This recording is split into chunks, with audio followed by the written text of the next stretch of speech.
For 2 years, Europe has been engulfed by the flames of war. Only the Soviet Union and Great Britain continue to hold out against the Germans and their Axis partners. The US government has decided to lend support in the form of armaments and other supplies only.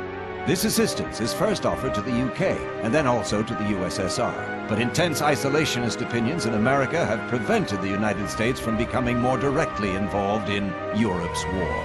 On December 7, 1941, everything changes. The Japanese attack on Pearl Harbor, the US Navy's main base in the Pacific, officially brings America into the war. The world's sleeping giant has been awakened. Against the background of the British North African campaign and the defeat of the Germans' armies near Moscow, the balance of power threatens to shift significantly. The Soviets and British now have reason to hope for an eventual victory in the struggle. But victory is still a long way off. The Japanese attack on the United States forces an American retreat in the Philippines, extending the reach of the Empire of the Rising Sun. Having seized dominance in the Pacific as a result of their successful assault on Pearl Harbor, the Japanese have begun operations in a number of regions in the Pacific. The Allied forces in the South Sea are routed. Singapore falls. US troops in the Philippines lay down their arms after a tough fight on Corregidor, and the remains of British forces withdraw from Burma to India. The outlook in the Pacific is definitely not encouraging for the Allies. But the colossal US military might is already beginning to shift into high gear. The US forces in the Pacific are growing and slowly gain the upper hand, one island and one battle at a time. Parrying the Japanese strikes in the Coral Sea and near the Midway Islands, the Allies now make their first serious counterstrike in the Pacific. A US force storms ashore at Guadalcanal.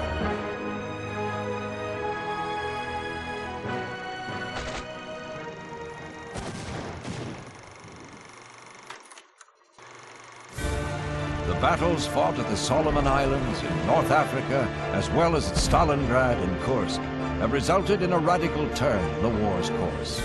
Relying upon considerable industrial superiority, the Allies assumed the offensive in all areas of operations. Troops of the Allied nations clear Africa of the Germans and Italians, and knock Italy out of the war entirely. Meanwhile, the Allies also press the enemy throughout the vast Eastern Front, and solidify their hold on key positions in the center of the Pacific. Time has come for determined and shattering assaults along all fronts, and come they do. A grandiose landing operation in Normandy, amphibious counterstrikes in the Philippines, and the elimination of the German center group in Russia. The Allies are rapidly reclaiming the territory they had lost in the early years of the war.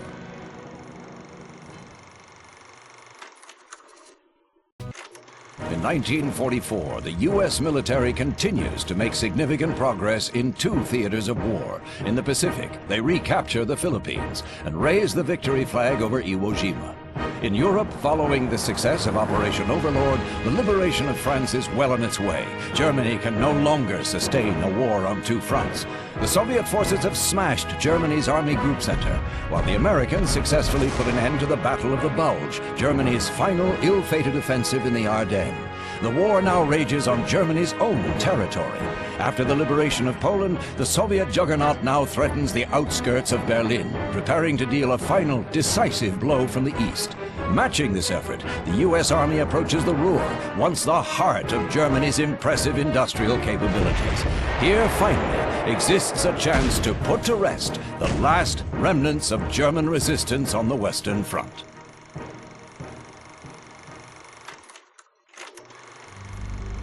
Having made a forced crossing of the Rhine River, U.S., British, and Canadian troops seize Germany's industrial heart, the Ruhr region. Nothing more can stop their eastward advance.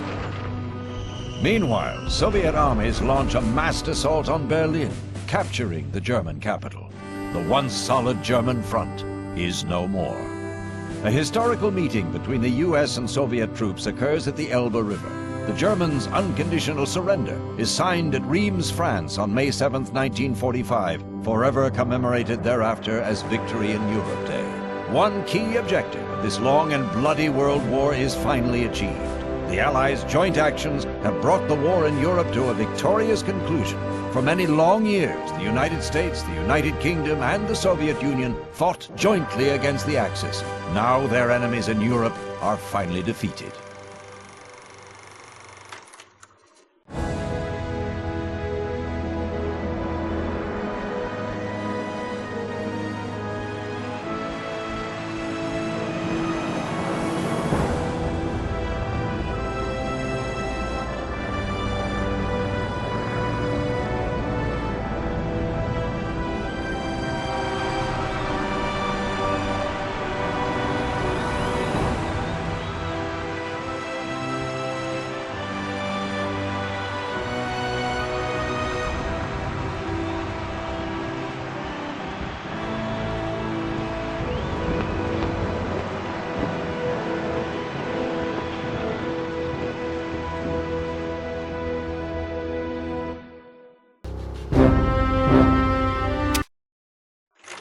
At the end of World War I, the Treaty of Versailles required Germany to surrender portions of its territory and placed significant constraints on the size and composition of its armed forces. Despite these measures, Germany is able to struggle to its feet, and by the early 1930s stands among the world's great powers again. The Nazis, who had seized power in 1933, continue a clandestine buildup of its armed forces. By 1939, after the Anschluss of Austria and the annexation of Czechoslovakia, Germany's territory and population are larger than prior to World War I. But the Nazis have no intention of stopping there. In September 1939, Germany invades Poland. In response, the United Kingdom and France declare war on Germany. But the Wehrmacht successfully demonstrates its new tactic of Blitzkrieg to the world. Polish resistance crumbles within weeks. Indecisiveness by the UK and France allows Germany to occupy Denmark and Norway. At Dunkirk, the British forces are nearly wiped out by a German assault. France is on the edge of defeat. All that remains is for Germany to force its way across the Marne River. The Blitzkrieg strategy has been overwhelmingly successful. Having suffered no significant losses, Germany has occupied half of Europe. But the Italians, who have joined the war on Germany's side, are not so lucky. They suffer one defeat after another. In Greece, the Italian troops are repelled successfully, while in Ethiopia and Libya, they are completely routed. The Italian government turns to Germany for help. Responding to the request, the German High Command dispatches Field Marshal Erwin Rommel and his Africa Corps to Libya. Meanwhile, German units deploy to mainland Greece in an attempt to crush the British and Greek presence there and on the island of Crete. Rommel decides to launch an assault aimed at driving the British back to Egypt.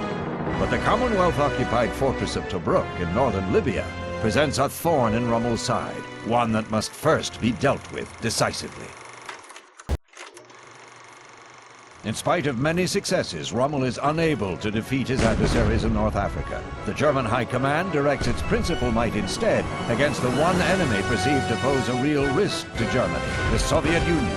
With little notice, a force of 190 German divisions invades the Soviet Union and begins another lightning assault to the east. The element of surprise, perfect battle readiness, and recent combat experience secures the Wehrmacht's initial rapid success. Soviet troops, unprepared for such a massive assault, fall back along the entire border. But the Soviets give ground grudgingly and demonstrate a fierce will to resist. Soviet soldiers fight hard for every inch of land, slowly dulling the initial pace of the German advance. In the first 2 weeks of operations, German casualties are heavier than the previous 2 years combined. In the battle for Moscow, the Blitzkrieg strategy has finally lost its effect. However, the German army's might is still vast, and now it pushes toward the Soviet oil fields near the Caspian Sea to seize the key city of Stalingrad. The long war against the Allies is slowly dulling the German war effort, creating a desperate situation. Germany is finding it difficult to oppose the colossal industrial might and seemingly endless divisions that the Allies can field. Meanwhile, the Axis is disintegrating. Italy has even joined the enemy. Japan is still fighting, but is now largely on the defensive. Despite its setbacks, however, the Wehrmacht is still very strong. Remaining units now receive the most advanced battle equipment created by German engineering. England is shelled with V-1 and V-2 rockets, while the German sky is partially shielded under a defensive prototype jet airplanes. A German high command, a bold plan to drive the Allies back into the sea is created. Troops are transferred from the eastern front to the Ardennes forest. A force of 125 German divisions, supported by the new and devastating King Tiger tanks, is assembled for one final surprise assault. Germany now launches its last desperate counteroffensive, the Battle of the Bulge. The successful German breakthrough at Ardennes does not result in the anticipated defeat of the enemy. While initially surprised and thrown back, the Allied army regroups. Unable to sustain a drawn-out offensive, Germany's remaining forces suffer from limited supplies and fuel, facing a determined American and British defense and counterattack. While elsewhere, Soviet troops are closing on Berlin from the east.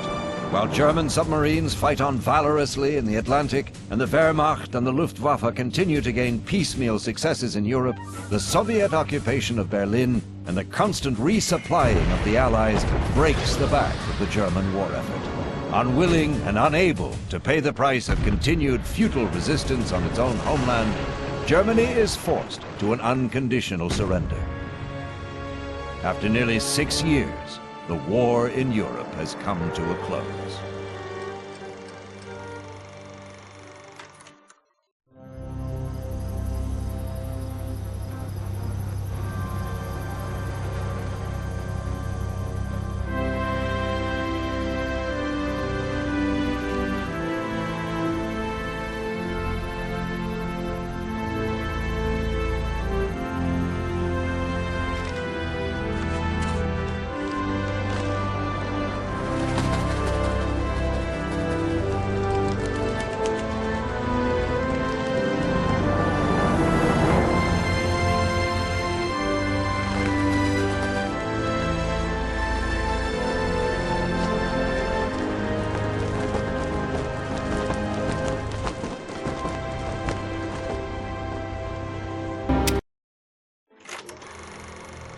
The war in Europe continues to expand. It has already drawn close to the borders of the Soviet Union, but that nation's armed forces are still unprepared for a large-scale war. The Soviet Army and Navy are in the process of reorganizing and refitting. Thus, the Soviet leaders are undertaking every effort to postpone their involvement in the war with Germany. However, on June 22, 1941, without a declaration of war, German units violate the existing non-aggression pact and roll across the Soviet border.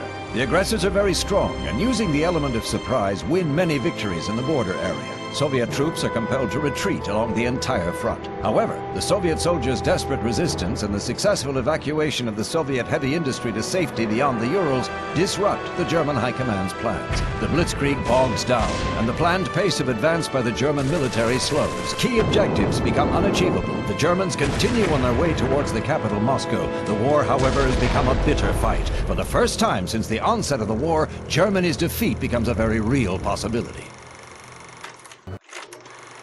During the Moscow campaign, the balance of power has begun to tip away from the Axis favor. The German army suffers its first strategic defeat and loses all chances for a quick victory against the Soviet Union. The German and Italian advance in North Africa has also been brought to a halt. The Italian Navy is unable to dominate the Mediterranean, worsening supply and reinforcement problems for the Axis powers fighting nearby. Following Japan's sneak attack on Pearl Harbor, the battle lines are now clearly drawn. On one side, Germany, Italy, and now Japan fight as the Axis powers, while the Soviet Union, Great Britain, and now the United States unite as the Allies. This constellation of powers further shifts the balance of power against the invading German military. However, Germany and its allies still hold the strategic advantage and are determined to pursue their offensive into the Soviet Union. The two nations clash in and around the city of Sevastopol.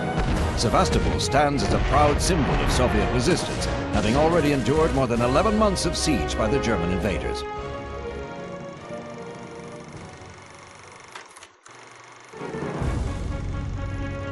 The Axis powers are still trying to overcome their adversaries and achieve victory. The Soviets are finally positioned on their southwestern front as Sevastopol falls. The Germans are now grinding their way on to Stalingrad. Japan launches an offensive in the Central Pacific region, while Rommel is trying to dislodge the Britons from Egypt with his battle-proven Africa Corps. But the resistance against the Axis is stiffening on all fronts.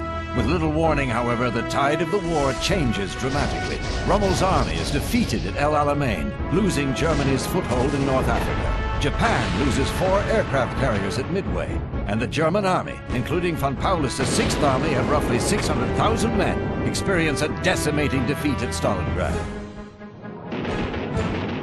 The course of war has changed dramatically as the aggressors are now on the defensive.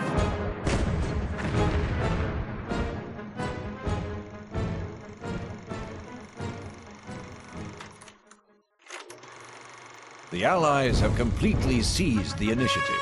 Attempts to reverse fortunes have yielded shattering defeats for the Germans at Kursk and for the Japanese at Guadalcanal.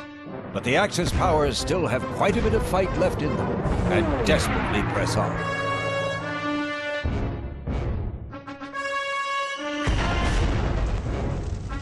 Having defeated the German army in Hungary, the Soviet command begins the last and decisive operation on the Eastern Front.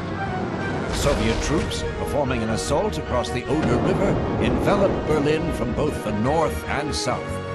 Now begins the final assault on the German capital itself.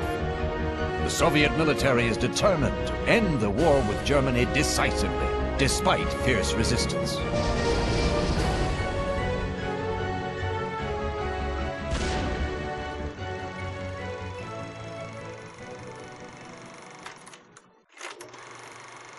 Having defeated the German army in Hungary, the Soviet command begins the last and decisive operation on the Eastern Front. The Soviet troops, performing an assault across the Oder River, enveloped Berlin from both the north and south. Now begins the final assault on the German capital itself. The Soviet military, despite Germany's desperate resistance, manages to raise its victory banner over the German Reichstag. The once solid German front is no more. A historic meeting between the US and Soviet troops occurs at the Elbe River. The Germans' unconditional surrender is signed in Reims, France on May 7, 1945, forever commemorated as Victory in Europe Day. One key objective of this long and bloody world war is finally achieved. The Allies' joint actions have brought the war in Europe to a victorious conclusion.